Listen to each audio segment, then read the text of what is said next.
Good morning, happy Saturday. I'm the Moon Mama. How you doing today? Yesterday I went for a hike. I went for a hike for like 5 hours. So today I am feeling like I don't know what I was thinking doing that yesterday. But it was amazing. It was so beautiful. I'll post some of the pictures here today on Instagram.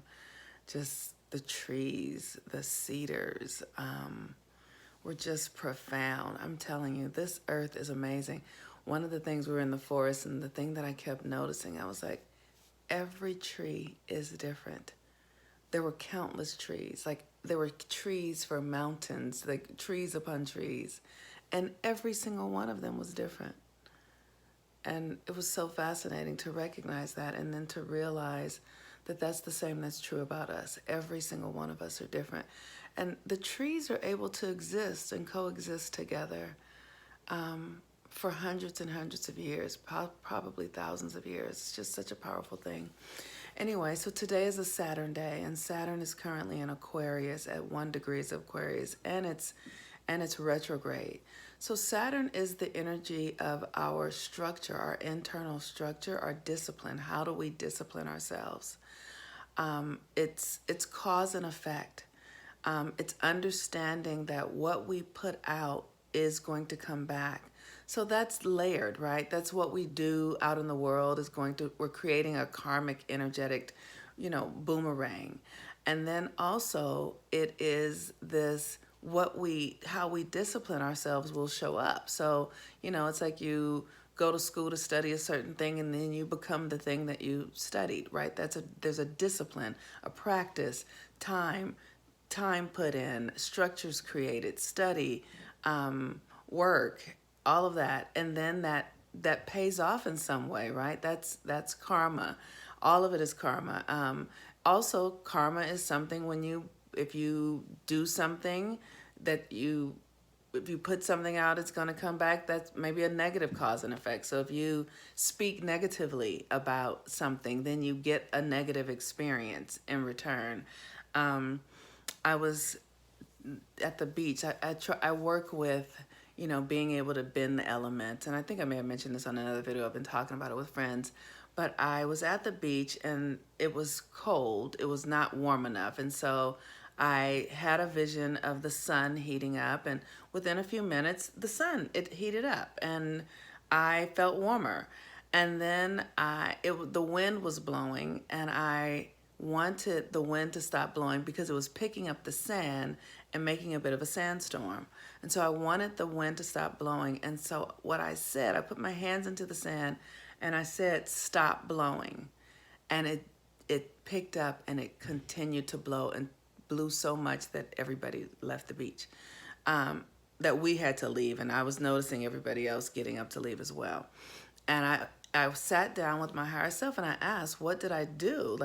Because I felt like I did something wrong. And my higher self said, you didn't do anything wrong because you got the effect that you asked for, which was don't do. I think I said, don't blow the wind. And then I saw an image in my mind of a negative, like a negative of a photo. And what I realize is how important it is when we speak with negatives, what we speak comes back. So whatever you don't want, that's the thing. If you say, I don't want this, the universe doesn't understand negatives. So when I said don't blow, it blew more. And so if I wanted it to stop blowing, I should have said, be still.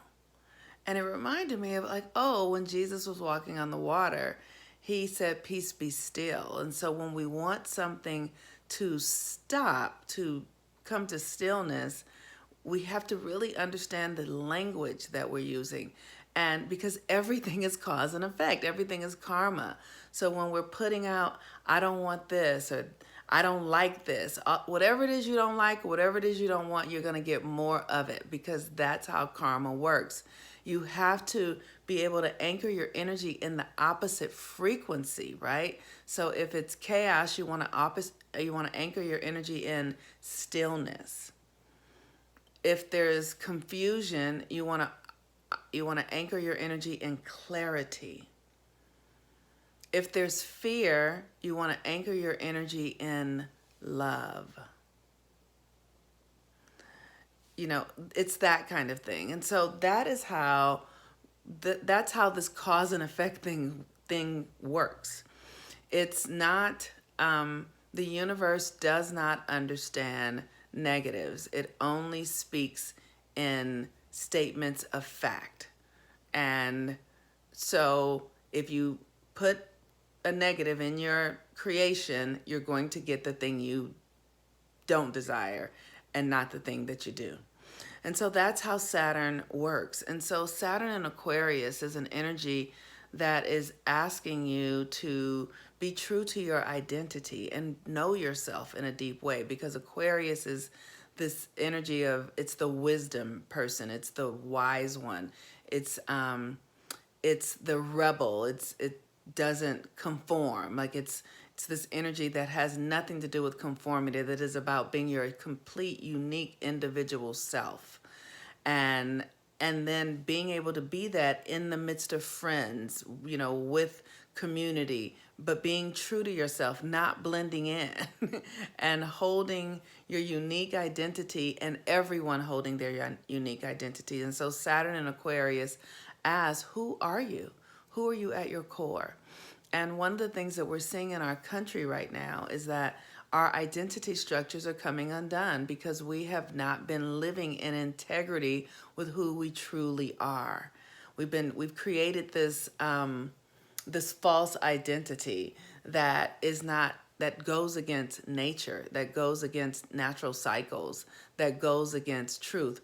One of the things that I've been so aware of being here, being an American, is how everything is a lie. Like nothing is actually true. So the history isn't true. The systems of government don't work in alignment with truth. They like really understanding that we have created a system here in this country that is built on falsehoods and lies, and so the integrity of it is breaking down because there never was any integrity. So it's just important for us now to do the work to really get clear about our own individual selves and who we are. And that's why I've been talking about for the Mercury retrograde course. Thank you for those of you who are signing up. In the Mercury retrograde course, being able to look at your history, your family's history, where you come from, so that you can begin to realign those stories, those ideas, those ways of being.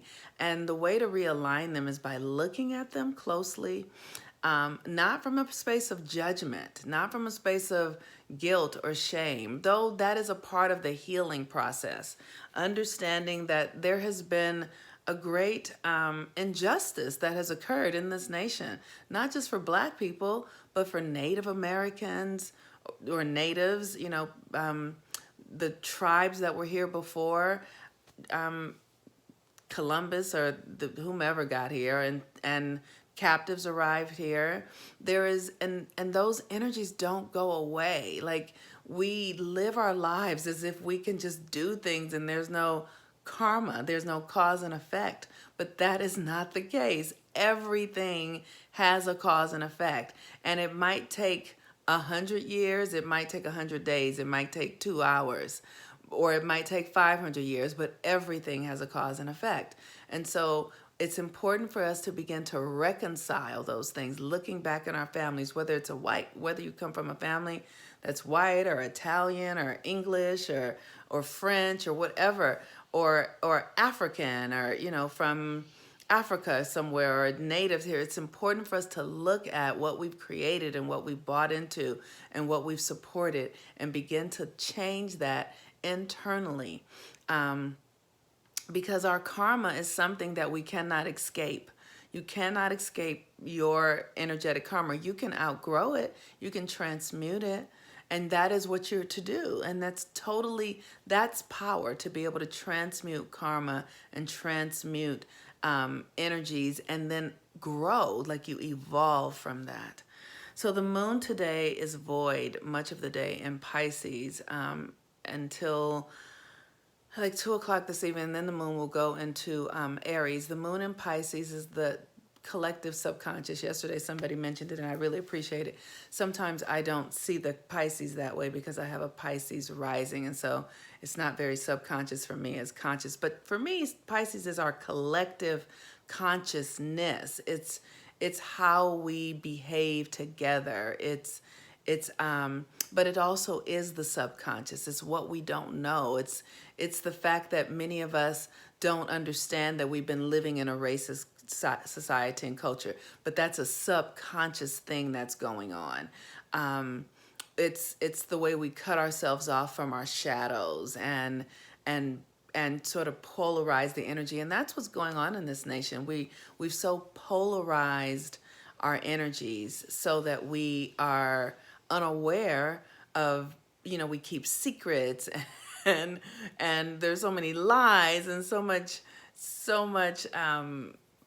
destructive information that we don't know because things have been kept from us. So this is what we're beginning to see now. We're beginning to see this coming up to the surface, and as it comes up to the surface, we can heal it. This is our opportunity to heal it. So I encourage all of you to join the Mercury retrograde Cancer edition. We're going to be looking at these stories, these patterns, these belief systems that have held us hostage and captive and imprisoned for centuries. And now we have an opportunity to get free. And here's the thing, we want to harness this energy towards healing and not towards war or destruction. We want to take responsibility for our portion of it, even though it's challenging. And if we do that, we can engage a different aspect of ourselves for transformation if we are willing to look at it and see who we truly are.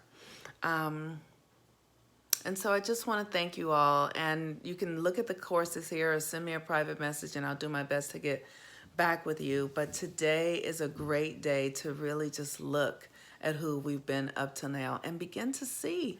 Just look at it and see, like, okay, it hurts, it's sad. I know when I started looking at my family history and understanding, why the choices were made that were made, and like having a grandmother who was from rape, or my grandfather having his father be murdered in front of him when he was in the South, like understanding how those situations informed my grandparents and the choices they made and the fear that they held, and then how that then impacted me and my mother and all of those sorts of, we want to be able to see the through lines, and when we can see them, we can heal them.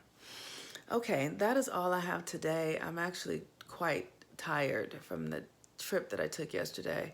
But I just wanted to say, I wanted to read a little poem from this book, Hafiz. It's called The Sun Never Says. Even after all this time, the sun never says to the earth, "You owe me."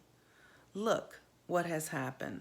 With a love like that, it lights that whole sky. Just a sweet little poem. The sun never says to the earth, "You owe me." With a love like that, it just lights the whole sky because there's no debts. And so I ask myself regularly, can I do that? Can I love the way the sun does with no expectation of anything in return? Just being the light that you're here to be. And you don't owe me anything. We can all do that, right? If we want to. Peace and blessings, everyone. Have a wonderful day. I'm the Moon Mama. Bye-bye.